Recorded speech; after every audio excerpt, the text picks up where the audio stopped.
رحمت والے نبی علیہ الصلاۃ والسلام کی آمد کا یہ ربیع الاول کا مہینہ ہے۔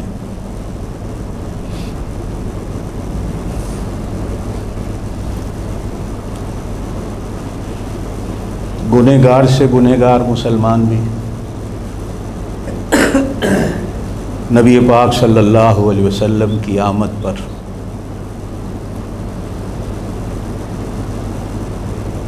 دل سے خوشی کا اظہار کرتا ہے۔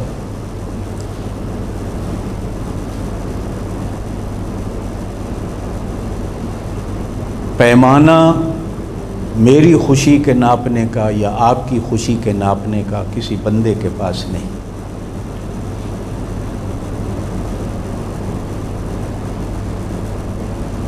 پھر خوشی کا طریقہ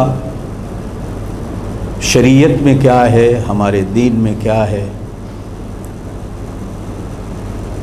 ہمارے دین نے ہمیں اپنی ہر خوشی اور ہر غمی کا طریقہ بھی بتایا ہے کہ خوشی کس طرح منائی جاتی ہے اور غمی کس طرح منائی جاتی ہے۔ ربیع کہتے ہیں بہار کو، اول کہتے ہیں پہلی کو، اور جب اول کے ساتھ الف اور لام لگ جائے الاول بن جائے تو اس کا مطلب ہوتا ہے یقینی بات ہے کہ یہی پہلی بہار ہے۔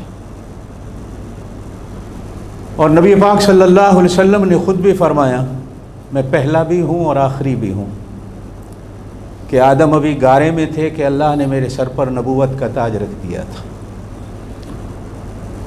اور میں آخری بھی ہوں کہ میرے بعد کوئی اور نبی نہیں۔ آپ حضرات کو یاد ہوگا کہ اس درمیان کے وقفے سے پہلے جو میں نے جمعہ میں بیان کیا تھا وہ اسی بات پہ تھا کہ اپنے آخری ہونے پر نبی پاک صلی اللہ علیہ وسلم نے کئی الفاظ استعمال فرمائے جس میں آخری ہونے میں کوئی شک و شبہ باقی نہیں رہتا۔ آپ صلی اللہ علیہ وسلم نے فرمایا میں عاقب بھی ہوں، سب سے بعد میں آنے والا، یعنی میرے بعد کوئی اور نبی نہیں۔ پھر آپ صلی اللہ علیہ وسلم نے امت سے فرمایا وَأَنْتُمْ آخِرُ الْأُمَمْ، تم آخری امت ہو۔ یہ بھی ایک دلیل ہوتی ہے کہ جب رسول آتا ہے تو اللہ رسول کو امت دیتا ہے، اور وہ امت اپنے اس رسول کو مانتی ہے اور ماننا پڑتا ہے۔ رسول کا انکار کرنا اپنے وقت کا کوئی رسول ہو کفر ہوتا۔ تو نبی پاک صلی اللہ علیہ وسلم نے یہ بات ارشاد فرما کر ادھر بھی اشارہ کر دیا وَأَنْتُمْ آخر الامم، کہ تم آخری امت ہو، کہ جس طرح میرے بعد رسول کوئی نہیں اسی طرح تمہارے بعد کسی نبی اور رسول کی امت بھی کوئی نہیں۔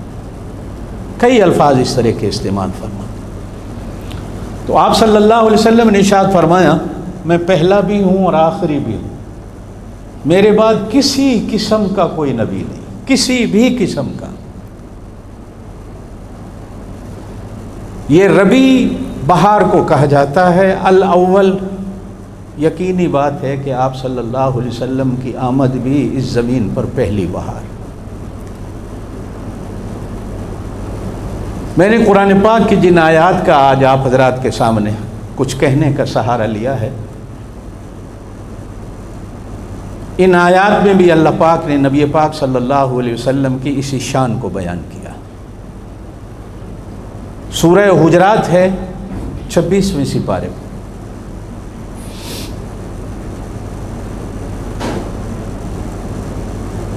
شاید میں نے پہلے بھی کبھی ایک بار عرض کیا تھا کہ کبھی کبھی گھر میں سورہ حجرات کو ترجمے کے ساتھ پڑھا کرو اور بچوں کو سنایا کرو۔ گھریلو زندگی کے لیے، اخلاقی زندگی کے لیے، بازار کی زندگی کے لیے اس قرآن پاک کی اس آیت میں ایسے ایسے درس ہیں ایمان والوں کے لیے کہ ہمارے گھر کی زندگی اور ہماری دکان کی زندگی اور بازار کی زندگی اگر اس صورت کو پڑھیں ترجمے کے ساتھ تو یقیناً بدلے گی۔